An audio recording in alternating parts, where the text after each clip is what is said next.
Welcome everyone, this is Music Industry Interviews. Now this week we have guest Robby East. Say hello. Yo, what's up? So just introduce yourself, man. Tell us about yourself. I'm Robby East. I'm a future house producer, more on the chill spectrum of future house, I guess. I just released a new song. It's called Bittersweet. It's out 2 days ago on Future House Music. How's that release going then? Yeah, it's going fine. I guess it's tough to say after only 2 days, but I'm really happy it's finally out. It's a bit different from my usual style, like a little harder, I guess. Yeah. But yeah, I'm really happy that it's finally out. I've been waiting a long time to share this one. Oh really? How long you been working on this one? Well, it's not the longest track I've worked on, but I think the process of this track started about like 6 months ago when E-Wave sent me this idea he had with the vocals, and yeah, I really liked it, but it wasn't quite there, sound wise. So I added my twist, changed the break completely, and worked the drop a bit. And, very nice. It's out now. You're from a musical background, aren't you? I am. Well, my mom is very musical. Is that the right word? She plays piano and sings a lot, and she pushed me towards music. She wanted me to play the piano actually, but I thought it was for girls at the time, so I chose the guitar. Ended up playing guitar for about 7 years or something, but 2 or 3 years in, I started getting interested in making my own stuff. I would write melodies, and I felt, unsatisfied because I would just be able to write melodies, but not actually be able to make a full song. And I think a friend from my high school then introduced me to Fruity Loops, and I even started making songs in Audacity. I don't know if you know it, but it's audio editing software. I don't know how I did it, but I managed to make a few songs. Yeah, but I had no idea about like DAWs, So at some point I got introduced to Fruity Loops, and it was like a new world opening up to me. And at some point switched to Logic, slowly got better and better.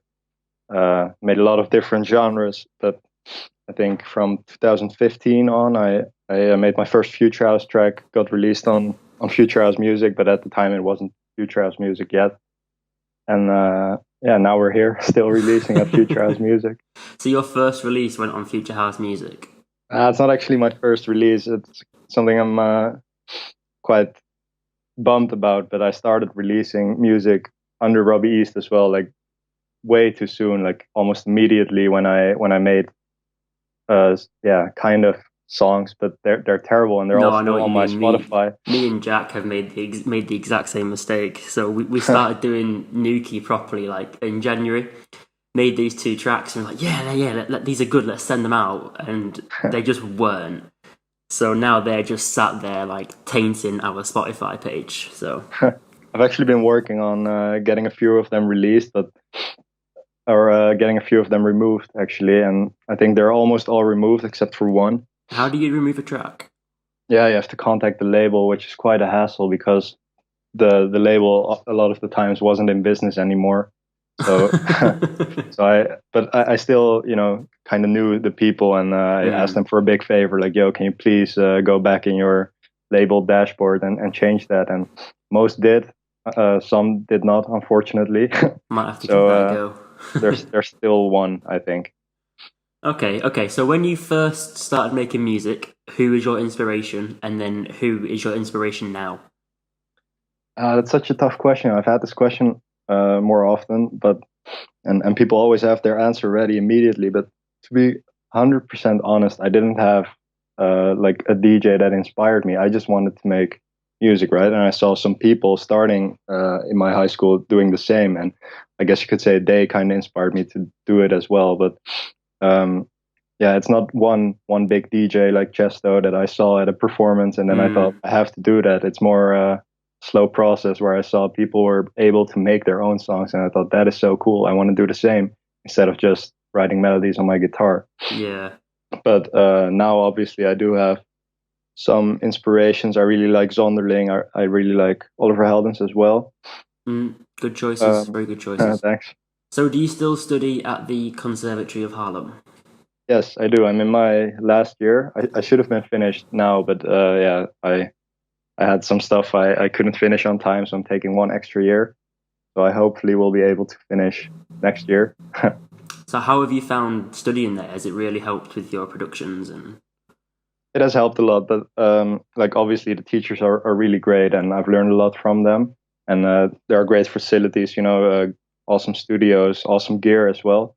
But probably what has taught me the most is just to be surrounded by fellow producers, my classmates, and just always being in the studio at school with them and making stuff and showing stuff you've made and getting tips from everyone. Yeah. I think I progressed like much faster because I was surrounded by them and not necessarily by the teachers, although they also helped. Well, hopefully. So, would you say now you've developed your own sound because you seem to have nailed this little niche of future house, and it's just a really nice, clean sound? Thanks, man. I Yes, I think I have found my own sound, but it will always continue to develop. I don't know what it will sound like in 1 or 2 years, but for now, yes, I'm really happy with the sine plucky sound and incorporating string instruments. You're the I first guess person to say they found their own sound. really. Yeah, everyone else is saying, no, not yet, it's a long process, etc. But no, you Well, it seem is a to have. process. It's never finished. It's always a journey, Mm, I guess. But for right now, I have found a certain sound that I'm happy with and comfortable with releasing. good, man, good. So, how did you make yourself stand out when you first sent off your tracks to Ooh, labels? um, honestly, I think I've only been able to do that from Burning in My Soul on, and I don't know if that's like me being too critical towards I don't know, my originality in music, or whether it's true, like that I only released stuff that was already done before Burning in My Soul, which only slightly more than a year ago, I think. Mm. Um, but yeah, before that, I made this happy sound. I don't know if you know my track N70. It's more. I thought like, okay, I finally found my sound. It's this happy stuff, but then everyone else was doing it as well, and I don't know if I was sooner. I don't think so, but yeah, soon enough I knew, okay, this is not unique enough, and also not. I also noticed that I was falling into patterns, so repeating the same tricks, which is kind of good, I guess, in some ways, because that's a part of having your own sound, but it's also really limiting. So I stopped doing that. How long did it take from when you started making music to get noticed? Well, a process. It went bit by bit. So quite soon, I was already, I don't know, like producer friends with Oliver Heldens before he made Gecko and all. Were And you? yeah, really. Wow. Is that just from knowing him in the local area, like in your No, hometown? Or? he's from another area. I don't know exactly. Or well, I do know exactly how it went. I used to be like a member. It's not active anymore, but a member of this forum from Vato Gonzalez. Actually, a lot of producers came there. There was Martin Garrix, and a lot of Dutch producers were just on there. It's just a site where you would post your own music, but it got, yeah, it grew to be a big community with people helping each other, and people collabing with each other. And we had this group chat. It was me and 10 others or something. He was in there, and he was obviously the first to reach some kind of success because he released a few songs on Spinning. That's amazing. So we made a track together even that got released on Spinning. It came out right before Gecko, so in the end we decided to remove his name from it. And yeah, I guess because then I signed my publishing with Spinning as well, and they were happy to I don't know, to listen to my tracks, and I would send them some tracks. Took a while for my second song to be released though there, but I guess that's the first moment I got kind of noticed, like with the industry professionals. But still, from there it was a long way because I wasn't really good yet. So yeah, I was just making more music, and slowly other labels started also noticing me, like Future House Music. Yeah, definitely. So, which is your favorite song then that you've released? Ooh, I think it's "Don't Take Your Love." Yeah. Yeah, I just really like the break sounds. I was really proud of when I made them, like the little delay effect, and I think the drop melody is cool. It's kind of like the direction I would want to steer my music towards more. It's I don't know, I see it as a kind of blend between deep house and still kind of highly produced. Yeah. Was that on your own or was that a collab? This was on my own, but it got a vocal from Mike James. Oh, right. Okay. It's not credited though, but but yeah, on my own, the production. Okay, so what are your views on the importance now of social media being a part of your brand? Man, it's super important. I'm not the greatest at it, honestly. But I have a girlfriend who helps me with it. She Your manager. yeah, basically my social media manager. Yeah, she helps me a lot, and yeah, I'd say it's super important. It's hard to post like regular content if you're not touring the world and don't have much interesting pictures Yeah, to post, definitely. right? But yeah, for the producers out there, I'd say definitely give it a shot. Go out. What I've also done is with some producer friends, we just go places and take a few cool shots of each other, because it's what the industry has come to. You need content to post, and Yeah, it has. Would you rather it be a different way? Would you rather social media wasn't there, or are you happy with the social media being a part of it? mm, I'm happy that there's a platform where I can interact with fans or other producers, for that matter. But I'd say it's quite hard to demand to like weekly content is quite hard for producers that are just starting out. Yeah, because you don't know what to post and you want it to be good. So Exactly. okay, so you produce in Logic. Yes. Why? Uh, yeah. Simple answer. I just switched to a MacBook at some point because my mom had a MacBook as well, and she said, "Yeah, Windows sucks, mate." So, and I kind of agreed. I already had the iPhone. I thought, okay, it's nice to to combine. So, just switched to MacBook. There wasn't a DAW, or well, there wasn't Fruity Loops for Mac yet, so I just switched to Logic. You not fancy Ableton? I kind of do, like not anymore. I've tried to make the switch because I felt like Ableton was much more advanced in like first of all gear and sample editing and some other stuff as well. Like I was at some point I was quite afraid that Logic would be discontinued because that there was a rumor that was going around my school that Apple doesn't care about Logic. So you'll have to switch to Ableton at some point, which might actually still be true. I'm not sure. God, that'd be scary, wouldn't it? Yeah, it It'd really put your would. career on hold, wouldn't it? Really? I might switch back to Fruity Loops then though, because I've tried Ableton quite a number of times, but it's so hard for me to like fully understand the most of all the mixer and the buses and stuff like that. I think Logic is the pioneer, or well, not the pioneer, but like the leader in that. Just having everything organized and everything just makes so much sense to me how the signal routing is arranged. Definitely. What DAW do you produce in then? Oh, we're Ableton. Okay, nice. We just find the workflow is just so easy on it. I mean, it is like once you understand that door, you're gonna be set in your ways, aren't you? So yeah, we love it. It's just easy for us. But then Yeah, makes sense. but Logic's easy for you, isn't it? It's just each to their own. Yeah, exactly. It's just what you're used to, man. If I would have immediately switched to Ableton after Fruity Loops, I would probably be talking trash about Logic. So, what is the process for starting a track for you?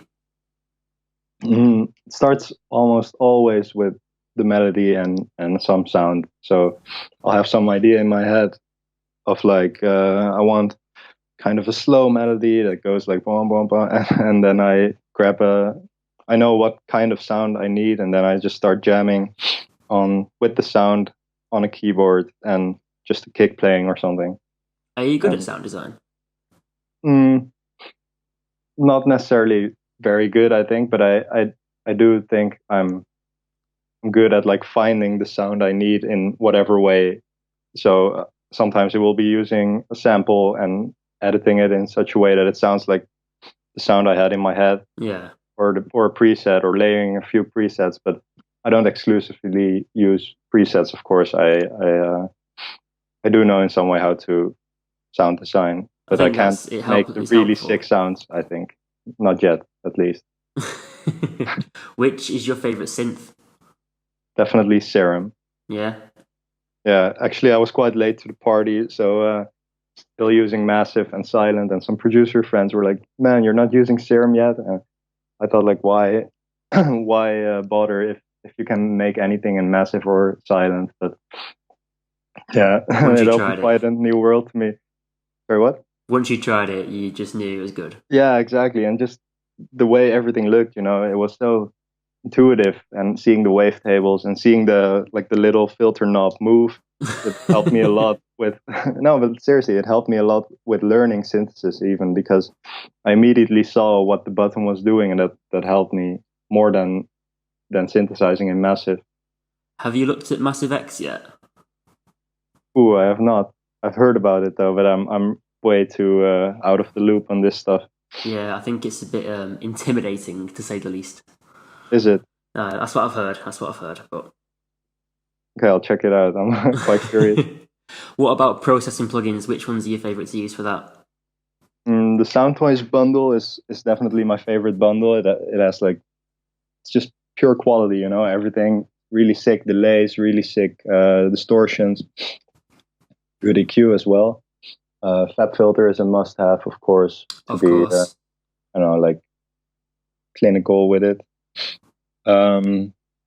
Yeah, then there's this plugin called RC20 Retro Color. I don't know by heart by who it is, but it's like this module to make everything sound vintage. But there's a noise module and a few distortions, yeah, two, and a reverb, and that one is really great as well because you can make a simple sound really interesting in quite a short amount of time. There you go, winner. So, what is a weakness of yours in terms Weakness, of producing? it's definitely being way too slow.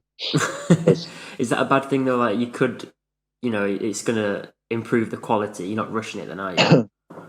Yeah, I'm really not rushing it, but I want to be productive in some way. If I have a track, I don't want to waste or all waste. I don't want to spend months on it and then only have that track to show for it after so many months. I can't release 2 tracks a year or 3 tracks a year. I want to release Yeah, way good more. point. So yeah, it's definitely like when the track is at 90%, getting it to that 100% for me, it takes way too long. Are you one of those that just focuses too much on the little details that really isn't going to make too much of a difference? I guess so, yeah. And it's Yeah, also this, what I've noticed that really helped when I was just starting out is that I got the tip a lot, like, yo, if you're trying to finish the track, just let it rest for I don't know, a week, and then open it up again, and then you will hear immediately what needs to be, yeah, yeah, different. So definitely. We use that tactic as well. It's like a fresh set of ears, isn't it? So yeah, exactly. So it really works. So I did that. So then I listened to it, and I would just repeat the same trick over and over again because I kept thinking, like, okay, I can make it better if I wait another week and listen to it again. And seriously, then I would spend sometimes months keep making little adjustments that probably no one hears.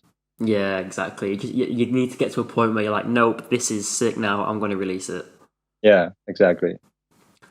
Okay, so obviously you love to make music. What else do you get up to? I like watching football. Oh yeah, Yeah, who do you support?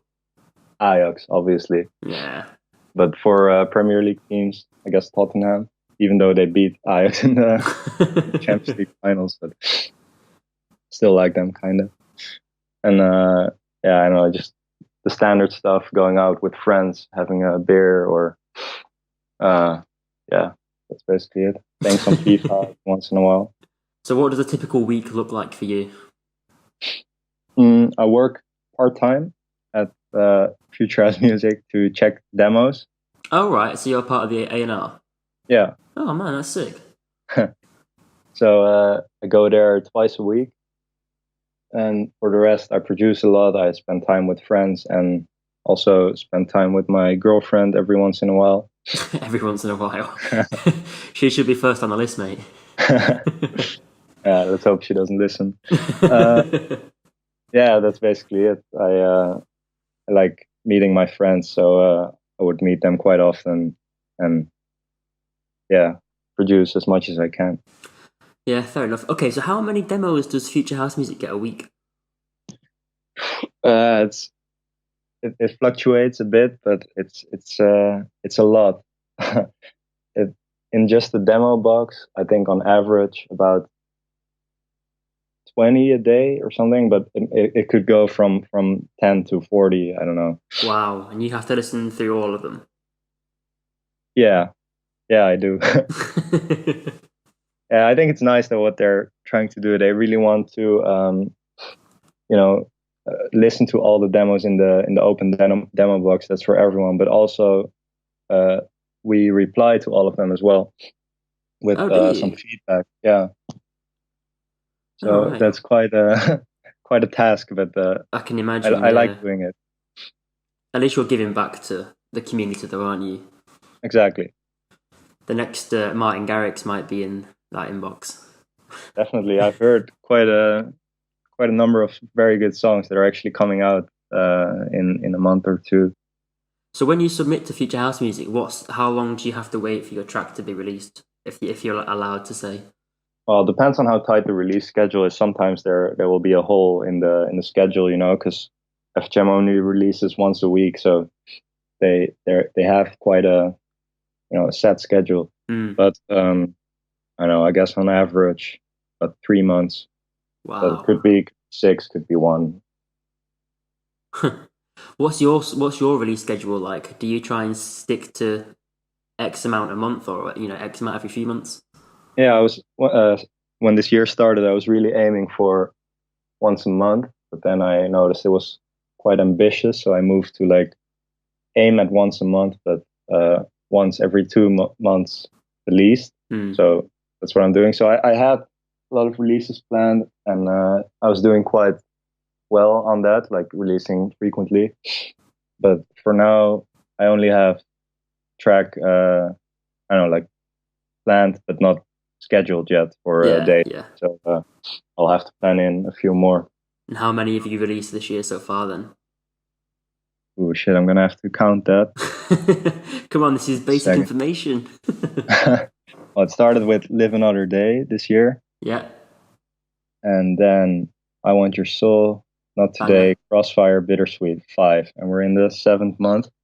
So you're doing a good job. Yeah, it's not bad. Also released one unofficial remix of Dua Lipa. Oh, right. So I guess that kind of counts. So 6. There you go, sorted. How did you find the MDL Masterclass that you gave? Man, it was pretty cool. I really honestly admire. It's not me trying to suck up to him.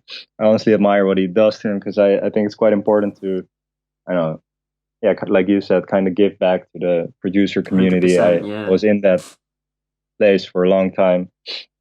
Obviously, also still learning, but there were only a handful of producers out of all the 50 or 100 that I sent my music to that actually replied and gave some feedback. So I also try to always listen to all the demos I get and give some feedback, some pointers, some stuff that I've learned. And doing it also through Team MBL was it's really nice to have a platform with a lot of very dedicated producers that are all learning and all very passionate, I think. I must admit the talent has risen a lot. I think a lot of producers are learning very quickly now, and they're getting to a really good stage. Yeah, I've seen quite a few from that are signed to, I don't know, Strange Fruits, and David Flicks had a collab with Moti, which is quite big. Yeah, we had him on the show. Oh, nice. Oh yeah, you said that. That's sick. Yeah, he's doing quite well at the moment, isn't he? Yeah, definitely. So how do you find working on collabs? Do you enjoy them? Are they frustrating for you? I enjoy them. It's always nice to have a second pair of ears. But I only had a few times, not too many, fortunately, that we just couldn't see eye to eye anymore, and I don't know, had different views. Yeah. Also, of course, kind of sucks when you have a track, like when you're the starter of the collab, when it's your idea that someone else is going to finish, because that's mostly the process, right? Someone has a track, but then someone else finishes it. I haven't done like collabs that you go into the studio together and start from scratch in quite a while. Yeah, they're quite tedious, because we've noticed with a few that we've tried to do, when you're doing it, we do a bit, they do a bit, we do a bit, they do a bit. It just seems to get lost almost, like, the production. Yeah, it's very slow. Yeah, it's a slow process, and I think I'm much more efficient if I can just be alone with my laptop for a few hours, get the idea down, and then someone else have their twist on it. Yeah, definitely. What's your dream collab? Thunderlink, definitely Thunderlink. Thunderlink, if you're listening, he's here. Okay, what is your setup like? Have you got a laptop, desktop? Do you do headphones, speakers? My setup is fairly simple. I just have in my studio I have Yamaha HS8 2 times, and they're big. I've got the HS7s, and they're big. They are, and a simple MIDI keyboard and a Focusrite. Basically all I need, and a big screen. But honestly, like 75% of the time, I will be on my laptop with headphones. All that expensive gear, and you're on your laptop. Well, it's just for getting the idea down. I prefer being in a comfortable space. So I will sit on the couch, or I will even work on the train a lot. Yeah, that's finish my track. Improve productivity, wouldn't it? Like if you're comfy. Yeah, exactly. And then when it's time for mixing, I will go upstairs to the studio and finish it. And I think it also helps with the problem. My biggest weakness, as I described earlier, because this way I won't get too focused on like the small details of mixing. Obviously, I will do some EQing and compressing here and there, but like I won't immediately get stuck on the small details of mixing. I will do that when I'm upstairs. Yeah, otherwise you might just harm your creative flow. Yeah, exactly. Do you take any precautionary measures with your ears, either when you're producing or when you're playing at a gig? Well, I wear earplugs always when I'm out. Good. Well, not always, when I'm out partying, I mean. And yeah, I try to limit my volume when I'm producing, either on headphones or upstairs in the studio. But yeah, I noticed that I really like to crank it up just a little bit more every time, and I notice I'm way too loud again, and then I have to dial it back. Yeah, you got to be careful with it. Yeah, definitely. It also tires your ears. You can't produce for long if you produce it at very loud levels. Yeah, 100%. Okay, so a bit about... Actually, no, we got some fan questions in. Oh, nice. What is a trick you always use in your tracks? Not necessarily a trick, but kind of a method I tend to use a lot is like getting some synth in the build-up that plays the same melody as in the drop, but making it a certain sound, like a saw wave, that you can really open up with the cutoff, and then also do the reverb opening up a lot. And then when the drop hits, play that same melody, but with a very closed off synth. A lot of times it will be some sort of sine wave. And I know that to me, it's like an anti-drop. You expect something really big, but then it's still kind of small. But it makes a difference. Like the sound of that, and I guess that's something that's recurring in my music. Nice. And second question is, what is your favorite TV show? Damn, that's a tough one. Or favorite film, if you've got one. Like series, right? Yeah. Okay. I think Mr. Robot was really good. Oh, yeah, I loved that show. Seen it? Yeah, nice. Man, it was sick. Most people I know don't. Yeah, they know it, but they haven't watched it. Yeah. I also like Peaky Blinders. Just finished Stranger Things. Yeah, all very good shows. Definitely. My girlfriend's from where they shoot Peaky Blinders, where they film it. Really? Yeah, a little fact. Cool. So yeah, onto DJing. Do you gig often? Not as often as I'd like, but I have a gig here and there every once in a while. And some months are more than others. I'll have I had a month where I had like four, which was I don't know, quite a high number for me. But Oh, it is a then lot. That is quite a lot. but then yeah, okay, for me, for us it is, but for a lot, obviously, it's quite nothing. Was that But a club night or was that a show? club nights, yeah. Yeah. But yeah, then I've had nothing for a few months. But I'm probably playing at ADE again. Oh yeah, I think we're going to that, so we'll see you there. Nice, awesome. Where's the best place you've played then? Let me think. I really liked playing, supporting Oliver Heldens. It was earlier, yeah, it was in April this year. Supported him in Rotterdam. It was cool. I opened, but I know the crowd came pretty early, so Oh, that's still had a crowd to play for. good. Yeah, I also played in Estonia at a Future House music show. It was cool, which was cool. It was just I don't know, kind of a new experience for me, traveling quite far for a gig. And one time I played on my birthday in Belgium.